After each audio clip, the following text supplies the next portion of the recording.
반갑습니다. 여러분의 전기 기술 교육의 동반자, 저는 다산에듀 전병칠입니다. 이번 시간에는 전기장과 전위에 대해서 알아보겠습니다.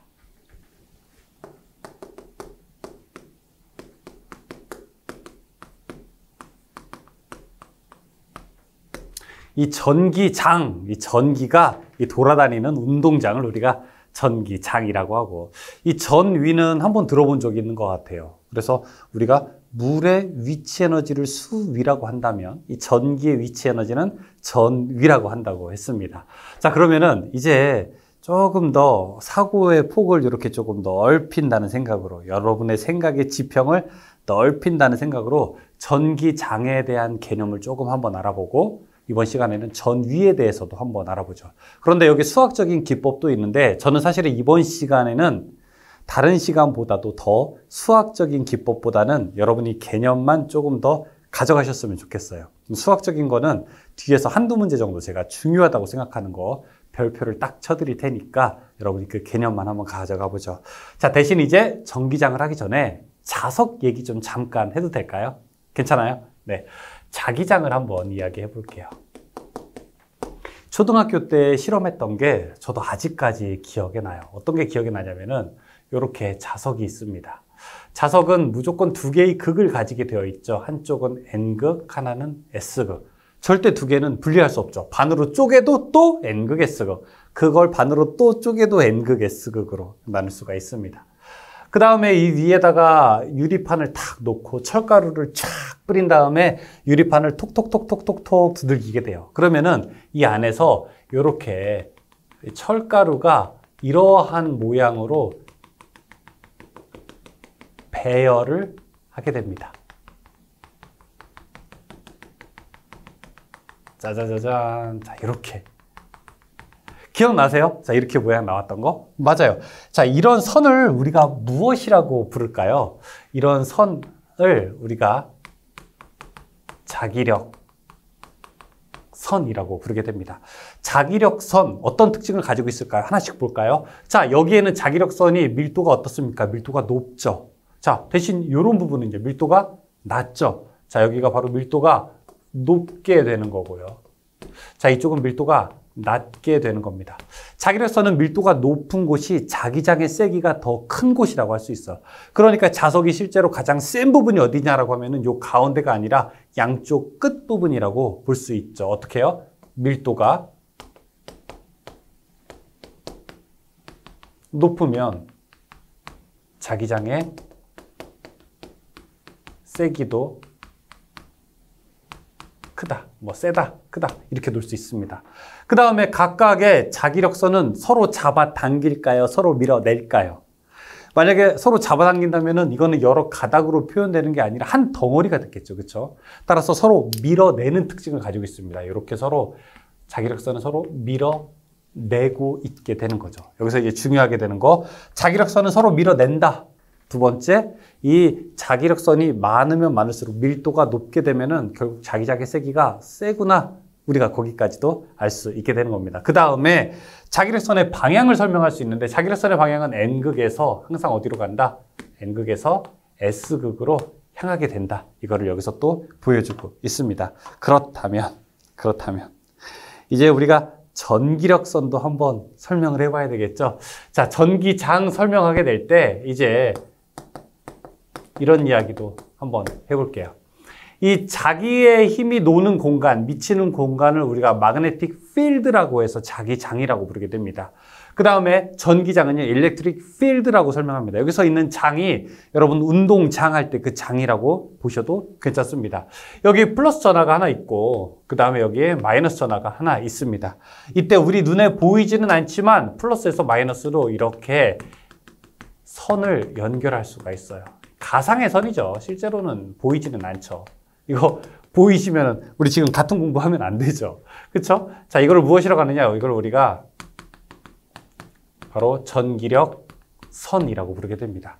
전기력 선의 밀도가 높은 곳은요. 밀도가 높은 곳은 전기장의 세기가 세다는 거고요. 밀도가 낮은 곳은 전기장의 세기가 약하다라고 하는 것이죠. 여기랑 똑같죠. 여기도 역시 밀도가 높으면은 세기가 세다는 것을 의미하게 됩니다. 이 자기장에서 자기력선은 N극에서 S극을 향하게 됐잖아요. 전기력선은 플러스에서 마이너스를 향하게 되는 겁니다. 자, 그런 몇 가지 이야기를 가지고 다시 내용을 더 설명해 보겠습니다. 책을 보시게 되면은 책은 식 2-4에서 그림 2-5와 같은 점전화가 놓여 있을 때 작용하는 힘이라고 되어 있어서 쿨롱의 법칙에서 이제 스몰 q와 라지 q, 대문자 q와 작은 q로 이 두 개의 크기를 비교하게 됐습니다. 그 다음에 P점에서의 전기장의 세기라고 하면서 나와 있게 되는데 무슨 얘기냐? 여러분 제가 여기다가 어떤 난로가 하나 있다고 해볼게요. 이렇게. 난로, 열이 나는 거예요. 자, 여러분이 여기에 이렇게 서 있습니다. 그러면은 이 난로로부터 내가 서 있는 거리가 R미터라고 하게 되면은 거리가 가까울수록 그 따뜻함은 더 커지겠죠. 그렇죠? 온도가 더 올라가고 거리가 클수록 그 온도는 어떻게 될까요? 더 내려가지 않을까요? 그러니까 결국에는 나의 온도는 무엇과 무엇의 관계냐면은 1번, 난로가 얼마나 센 난로냐? 두 번째, 나와 난로의 거리가 얼마나 멀거나 가까우냐? 이걸 가지고 우리가 온도를 영향 지을 수 있습니다. 역시 마찬가지예요. 여기에 어떤 Q 쿨롬의 전화가 있다고 해볼게요. 그 Q 쿨롬으로부터 일정 거리 떨어진 곳에 점을 우리가 P점이라고 놓겠습니다. P점에서의 그러면은 우리가 여기서의 전기장의 세기 E는 어떻게 결정이 되느냐? 자, E는 이렇게 계산을 하게 됩니다. 진공 상태라면은 9 곱하기 10의 9제곱, 그 다음에 R 제곱분의 Q 이렇게 놓을 수 있죠. 단위는 볼트 퍼 미터가 됩니다. 볼트 퍼 미터. 1볼트당 몇 미터냐라고 설명할 수 있게 됩니다. 이게 원래 저 앞에서 봤을 때 그 쿨롱의 법칙과 또 비슷하지 않습니까? 쿨롱의 법칙은 어떻게 하고 있죠? 쿨롱의 법칙은 힘 F는 이렇게 돼 있죠. 9 곱하기 10의 9제곱 R 제곱분의 Q1, Q2 단위는 뉴턴이 되겠죠. 여기서 조금 더 다르게 되는 거죠. 하나만 있으니까. 그 밑에 전기력선이라고 되어 있고 전기력선, 공간상에 존재하는 전장의 세기와 방향을 가시적으로 나타낸 선, 눈에 보이게 나타낸 선이라고 보여주고 있습니다. 그 다음에 단독 정전화, 플러스만 있을 때, 그 다음 B는 마이너스만 있을 때, 그 다음에 C는 정부일 때, 그 다음에 D는 플러스만 2개 있을 때, E는 플러스가 마이너스가 크기가 다를 때, 그 다음에 F는 평행할 때를 설명합니다. 다음에 전기력선의 성질 이야기할게요. 여러분 빨간 펜 하나 딱 드십시오. 1번 전기력선은 양전하에서 나와서 음전하로 들어간다. 밑줄. 양전하에서 음전하 밑줄. 두 번째, 두 전기력선은 서로 교차하지 않는다. 밑줄. 교차하지 않는다. 교차하지 않는다는 거는 두 개가 서로 크로스 겹치지 않는다는 거예요. 이렇게 겹치는 거 없습니다. 서로 교차하지 않는다. 세 번째, 전기력선의 접선 방향은 그 점에서의 전기장의 방향과 일치하게 된다. 밑줄. 전기장의 방향과 일치. 밑줄. 4번에 전기력선은 등 전이면과 직교하게 된다.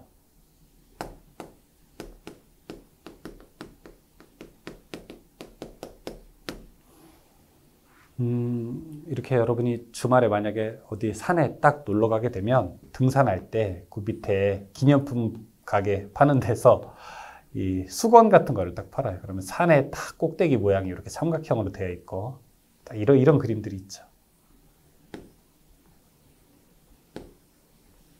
이런 거. 이걸 뭐라 그러죠? 이런 선을 높이가 같은 것끼리 이어놓은 선이라고 해서 뭐라고 하죠? 이거를 등고선이라고 하죠. 높이가 같은 것끼리 연결한 선이라고 해서 등고선에서 그러면 여기가 이쪽을 우리가 A 구간이라고 하고 자 이쪽을 B 구간이라고 하면은 A가 가파른 건가요? B가 가파른 건가요? A가 완만하고 B가 더 가파른 거죠. 그래서 이걸 우리가 등고선이라고 놓을 수 있는데 등전이면은 무엇인가? 등전이면은 여기 플러스 전하가 하나 있어요. 이 플러스 전하가 전기력선이 이렇게 나간다고요. 수직으로.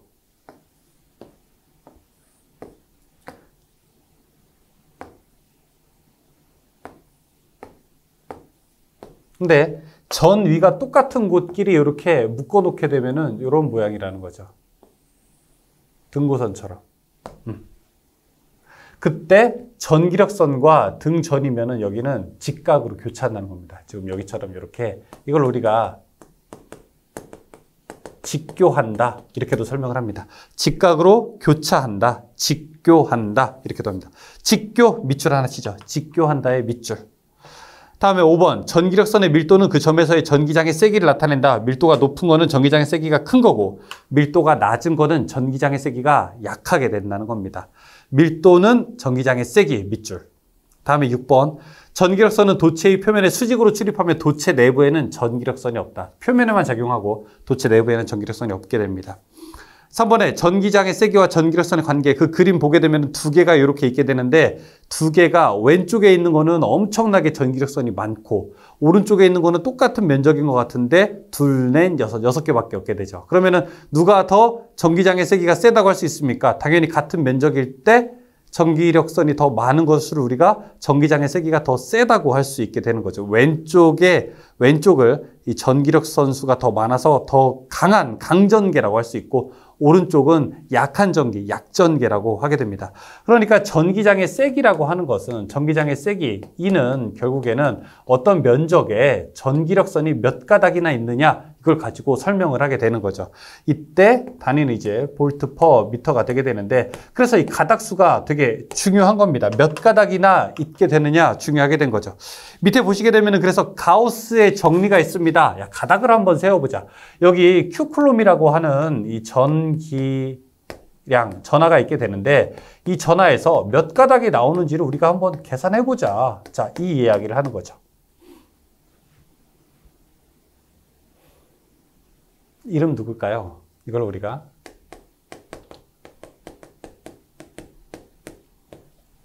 가우스 정리라고 합니다. 들어보셨나요? 가우스 정리? 가우스? 가우스라는 사람 들어보셨어요? 외국 사람인데 천재적인 수학자죠. 천재적인 수학자. 천재적인 수학자가 이 사람이 몇 살 때부터 일대기가 시작될까요? 이 사람이 9살 때부터 일대기가 시작되죠. 9살 때. 우리나라로 치면 초등학교 한 2학년? 뭐 이 정도 되는 게 9살이죠. 담임 선생님이 애들이 하도 시끄럽게 하고 있으니까 조용히 시킬 목적으로 야, 너네 1부터 100까지 더해봐. 이렇게 딱 문제를 냅니다. 이 꼬맹이들이 아주 고사리만한 손으로 어떻게 계산했겠습니까? 1 더하기 2는 3이고 다시 더하기 3 하면은 6이고 더하기 4 하게 되면 10이고 이렇게 쭉쭉쭉쭉 꼬맹이들이 계산하고 있죠. 근데 가우스가 딱 5분도 안 돼서 딱 손을 들죠. 선생님 5050입니다. 너 뭐야? 어떻게 계산했어? 그랬더니 당연히 1 더하기 2 더하기 3 더하기 저쪽은 98 더하기 99 더하기 100 이렇게 쭉 수열을 나열했을 때 이 첫 번째 것과 마지막 걸 더하면은 100일, 이 두 번째 것과 그 앞에 거를 더하면은 100일, 그 앞에 것과 이걸 더하면은 100일. 이게 총 몇 번? 50번 반복이 되니까 100일이 50번 반복되니까 5050 아니겠습니까? 라고 하는 것을 9살 때 이야기하죠. 이 수학 계산하는 방법이 하도 신기해서 아직까지 기록에 남죠. 그 사람이 바로 가우스입니다. 가우스. 위대한 수학자죠. 위대한 수학자죠. 선생님이 깜짝 놀랄만 하죠. 그렇죠? 이 사람에게 물어본 거예요. 아니, 가우스 양반아, 도대체 Q쿨롬의 전하에서는 이 도대체 몇 개 정도의 그러면 전기력선이 나오게 되느냐, 몇 가닥이나 도대체 나오냐 물어보게 됩니다. 나도 모른다. 왜? 이게 눈에 보이지 않으니까. 근데 이렇게 계산하는 건 어떻겠냐? 이 몇 가닥이 나온지는 모르겠지만 n 가닥은 엡실론 분의 Q라고 정의를 한번 해보자. 이건 무엇이냐? 유전율로 한번 나눠보자. 그러니까 유전율에 따라서 다르지 않겠느냐? 이 전기력선을 이루는 주변의 재료에 따라서 이게 주변이 기름인지 아니면 주변이 진공인지 아니면 물인지에 따라서 다르지 않겠느냐, 이런 이야기를 하는 겁니다. 여러분, 몸무게가 몇 킬로그램입니까? 여러분이 주변을 이루는 재료와 긴밀한 관계가 있지 않을까요? 공기 중에서 여러분의 몸무게를 재는지, 물속에 들어가서 여러분이 몸무게를 재는지, 아니면은 어떤 기름통 안에 들어가서 몸무게를 재는지, 다 중력이 다르게 작용하게 되죠. 가우스가 바로 이러한 이야기를 하게 되는 겁니다. 유전율에 따라서 다른다라고 설명을 하게 되는 거. 만약에 진공 상태일 땐 여기 엡실론 제로라고 해야 되겠죠. 진공의 유전율이라고 해야 되는 거죠. 이걸 우리가 그래서 가우스의 정리라고 부르게 됩니다. 법칙이랑은 조금 달라요. 가우스의 정리, 어떤 경우에는 법칙이라고도 이야기를 하게 됩니다. 그런데 정확하게 그 숫자가 수학적으로 나오는 건 아니기 때문에 조금 애매하긴 하지만 어쨌든 이걸 우리가 가우스 정리 혹은 가우스 법칙이라고 부르게 되는 거고 여기서는 뭘 알고 싶은 거예요? 뭘 알고 싶은 거예요? 몇 가닥인지를 실제로 궁금할까요, 이게? 이게 4만 가닥인지 42만 가닥인지 14,000 가닥인지 가닥이 중요할까요? 그렇지 않아요. 전기량이 어떤 유전체를 만났을 때 전기장의 세기가 세냐? 그러니까 전기장의 세기에 관련이 있게 되는 겁니다. 가닥수가 많다는 것은 전기장의 세기가 그만큼 세다는 거죠. 그래서 가우스의 정리라고 되어 있으면서 전기력선의 총수는 엡실론분의 Q라고 되어 있습니다. 이게 전기에서는 엡실론분의 Q고요. 뒤에서 여러분 자기 배우게 될 건데 자기에서는요. 이게 뮤분의 M 이렇게 가게 됩니다. 똑같이 가우스의 정리라고 우리가 부르게 됩니다. 자, 전기력선의 총수라고 되어 있고 거기 전속과 전속 밀도라고 되어 있습니다. 이제 전속은 무엇이냐? 전속이라고 하는 것은 이렇게 계산하게 됩니다. 만약에 이 Q쿨롬이라고 할 때에는 몇 가닥이 나옵니까? 라고 할 때 그냥 1쿨롬에서 한 가닥 나온다고 하자. 그걸 우리가 그냥 전속이라고 부르게 되자라고 정의한 겁니다. 여러분, 그 공깃밥 1인분에는 밥알이 몇 개 들어있을까요? 우리가 밥알로 세는 게 의미가 있나요? 없죠. 그냥 우리가 공깃밥 1개 주세요, 2개 주세요 이렇게 하잖아요. 그렇죠? 그냥 그 정도 양이 밥알이 몇 개인지는 모르겠으나 한 명이 먹기에 적당한 양이잖아요. 그렇죠? 그래서 전기도 마찬가지로 몇 가닥이냐, 4,000 가닥이냐 이게 아니라 그냥 1쿨롬에서는 한 가닥 나온다고 정의하자라고 하는 걸 우리가 전속이라고 부르게 됩니다. 그래서 전속이라고 하는 것은 우리가 Q쿨롬에서 Q개의 선이 나온다라고 이렇게 정의를 하게 됩니다. 전속 밀도라고 하는 것도 있어요. 전속 밀도는 당연히 뭐가 될까요? 전속 밀도. 얼마나 밀도가 높냐 이렇게 설명하는 건데 D는 그래서 Q를 면적으로 나누게 된 겁니다. 만약에 이렇게 9인 경우에는 4파이 R의 제곱으로 이렇게 볼 수 있겠죠. 당연히 쿨롬 퍼 제곱미터가 되겠죠. 면적이니까. 전속의 단위 쿨롬 퍼 제곱미터 이것도 기억을 하시기 바라겠습니다. 거기 이제 식 2-9와 2-10이 그런 이야기고 3번에 전위도 있어요. 한 점에서 단위 전하가 가지는 전기적인 위치 에너지인데 이거 뒤에 문제 풀면서 같이 이야기해 보겠습니다. 문제 한번 풀어볼게요. 1번.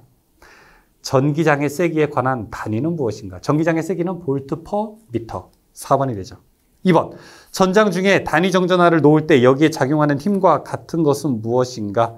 전장의 세기. 전장의 세기가 저거 있었죠. 난로의 세기랑 똑같은 거죠. 3번. 비유전율 2.5의 유전체 내부의 전속 밀도가 2 곱하기 10의 -6제곱 쿨롬 퍼 제곱미터 되는 점에 전기장의 세기는 어떻게 되는가 물어보고 있습니다. 지금 여기가 3번이고 이 전속 밀도 D라고 하는 것은요. 유전율에다가 전기장의 세기를 곱한 거예요. 근데 유전율이 비유전율과 진공의 유전율의 곱에 전기장의 세기를 곱한 거라서 지금 전기장의 세기 2는 이렇게 계산할 수가 있습니다. 진공의 유전율, 비유전율 분의 전속 밀도. 진공의 유전율은 8.855 곱하기 10의 -12제곱이고 비유전율은 지금 여기서 2.5라고 했으니까 2.5. 그냥 보세요. 잘 안 되시면 그냥 넘어가도 괜찮습니다. D, 전속 밀도는 2 곱하기 10의 -6제곱. 잘 계산하게 되면은 우리가 전기장의 세기 구할 수 있습니다. 한 9만 정도 나올 거예요. 답 2번. 4번. 전기력선에 대한 설명으로 틀린 것은 1번에 같은 전기력선은 흡인한다? 아니죠. 같은 전기력선은 서로 밀어내게 되죠. 흡인하게 되면 전기력선 한 덩어리로 된다고 했잖아요. 그렇지 않잖아요. 답은 1번이 됩니다. 5번. 전하의 성질에 대한 설명 중에서 옳지 않은 것은 무엇인가? 2번. 같은 종류의 전하끼리는 흡인하고 다른 종류의 전하끼리는 반발하게 된다? 아니에요. 같은 종류끼리 서로 반발하죠. 다른 종류끼리 서로 당기려고 하게 되는 거고요. 답은 2번이 해당됩니다. 6번. 다음 중 전기력선의 성질로 틀린 것은 무엇인가? 4번에 전기력선은 서로 교차한다 라고 되어 있는데 아니요. 교차하지 않아요. 서로 이렇게 꼬이지 않습니다. 답은 4번이에요. 7번. 전기력선의 성질을 설명한 것으로 옳지 않은 것은 무엇인가? 2번에 전기력선은 도체의 내부에 존재한다? 그렇지 않아요. 도체의 외부에만 존재합니다. 지금 계속 전기력선 이야기하고 있는데 전기력선 문제가 되게 자주 출제가 됩니다. 꼭 기억하셔야 돼요. 8번에 등 전이면과 전기력선의 교차 관계는 어떻게 되는가? 아까 어떻게 된다고 했어요? 직각으로 교차한다고 했잖아요. 그렇죠? 직교한다. 90도라고 했어요. 답은 1번이 됩니다. 9번. 전기장에 대한 설명으로 옳지 않은 것은 무엇인가? 4번의 도체 표면의 전기장은 그 표면의 평행이다가 아니라 수직이 되게 되는 겁니다. 답은 4번이고요. 10번. 전기력선의 밀도를 이용하여 주로 대칭 정전계의 세기를 구하기 위해서 사용되는 법칙은 가우스의 법칙, 가우스의 정리. 답은 2번이 됩니다. 11번. 유전물 엡실론의 유전체 내에 있는 전하 Q쿨롬에서 나오는 전기력선의 수는 얼마인가? 라고 되어 있습니다. 가우스의 정리에 따르게 되면은 이렇게 엡실론 분의 Q. 자, 만약에 유전물 이야기하게 되면은 엡실론 분의 Q가 되고요. 만약에 진공이다 이런 얘기 나오게 되면요, 엡실론 제로분의 Q 이렇게 대답할 수 있어요. 답은 4번이 되죠. 12번. 다음 중에서 전위 단위가 아닌 것은 1번, 2번, 3번, 4번 중에서 1번이 전위의 단위가 아닌 1번은 전개의 세기였었어요. 전위랑 전개의 세기는 다르게 되는 겁니다. 13번. 다음 중에서 전속 밀도의 단위를 나타내는 것은 밀도라고 하는 거는 뭐예요? 면적이 들어가야 되는 거예요. 면적당 얼마? 인구 밀도. 이 면적당 인구가 몇 명이냐? 전속 밀도라고 했으니까 면적당 전속이 얼마나 되느냐? 이렇게 대답해야 되는 거고 당연히 쿨롬 퍼 제곱미터가 되는 겁니다. 14번. 반지름 A 미터인 도체구에 전하 Q쿨롬을 주었을 때 구 중심에서 R미터 떨어진 구 밖에 한 점의 전속 밀도는 어떻게 되는가? 우리가 구의 면적 넓이가 얼마큼이 되는 겁니까? 4파이 R 제곱분의 Q 이렇게 되는 거죠. 4파이 R 제곱이 구의 겉넓이가 되는 거죠. 그렇죠? 그러니까 답은 2번이 되겠네요. 원은 어떻게 되죠? 원은 파이 R 제곱이 되고요. 15번. 표면 전하 밀도 이거 읽을 때 뭐라고 하냐면요. 시그마라고 있습니다. 시그마로 대전된 도체 내부의 전속 밀도는 도체 내부는 전속 밀도가 없습니다. 도체 내부에는 전기력선이 없다고 했잖아요. 그렇죠? 답은 0이에요. 16번. 양전하 15 곱하기 10의 마이너스 6제곱 쿨롬과 음전하 10 곱하기 10의 마이너스 6제곱 쿨롬이 자유공간에 1m 거리에 있을 때 사이에 작용하는 힘은 어떻게 되는가? 그냥 이거는 일반 쿨롱의 법칙 설명하는 거네요. 힘 F는 공기 중이라고 했으니까 9 곱하기 10의 9제곱, 그 다음에 R제곱분의 Q1, 그 다음에 Q2 이렇게 풀어보면 되겠죠. 근데 지금 양전하와 음전하라고 됐으니까 둘은 서로 잡아당기는 힘이 작용을 하게 될 겁니다. 잡아당기는 힘이 작용하게 되니까 답은 1번 1.35의 흡인력이 작용하게 된다. 17번. 자, 이거 문제 별표 2개. 3개 치세요, 3개. 자, 잘 보셔야 돼요. 굉장히 자주 나오는 문제입니다. 자, 여기 한 점이 있는데 2 곱하기 10의 마이너스 8 쿨롬이라고 되어 있고 여기서부터 Q점이 있고 여기서부터 P점이 있어요. 이 Q점까지의 거리는 2m고요. P점까지의 거리가 4m라고 합니다. 그러면은 이때 이 Q점과 P점 사이의 우리가 전 위차가 얼마냐 이렇게 물어보고 있습니다. 근데 여러분들 보시게 되면 전개의 세기는 R제곱분의 Q 이렇게 했는데 이거는 그냥 R분의 Q 대답할 수가 있게 됩니다. 여기 보일러가 하나 있는 거예요. 보일러로부터 Q지점과 P지점이 있어요. 누가 더 따뜻할까요? Q지점이 더 따뜻하지 않을까요? 더 가까이 있으니까. 그때 P지점과의 서로 온도차는 얼마큼이냐? 이걸 물어보는 것과 똑같아요. 자, 그러면은 V, Q를 먼저 계산해 볼게요. Q지점에서의 전위. 자, 이거는 9 곱하기 10의 9제곱, 그 다음에 R분의 Q로 놓을 수 있고, 자, 여기는 9 곱하기 10의 9제곱, R 값이 2분의 Q 값은 2 곱하기 10의 마이너스 8입니다. 요렇게 약분되고, 요렇게 약분되게 되면은 이거 90V 정도가 되겠죠. 다음에 V, P 값은요.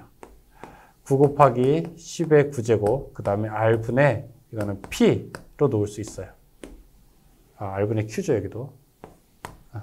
그러면은 9 곱하기 10의 9제곱하고 거리가 4m니까 4분의 2 곱하기 10의 마이너스 8은 이렇게 약분되고 이렇게 약분되게 되면 4.5, 45V가 됩니다.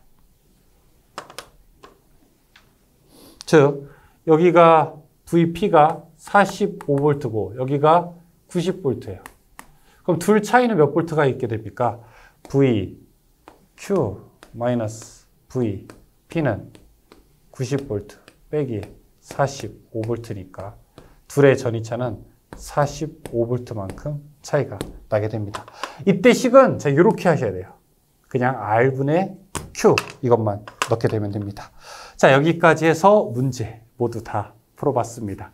전기장과 전위는 쿨롱의 법칙에서 조금씩 이렇게 바뀌게 된다는 것, 이것만 여러분이 기억하시면 되겠습니다. 수고 많으셨습니다.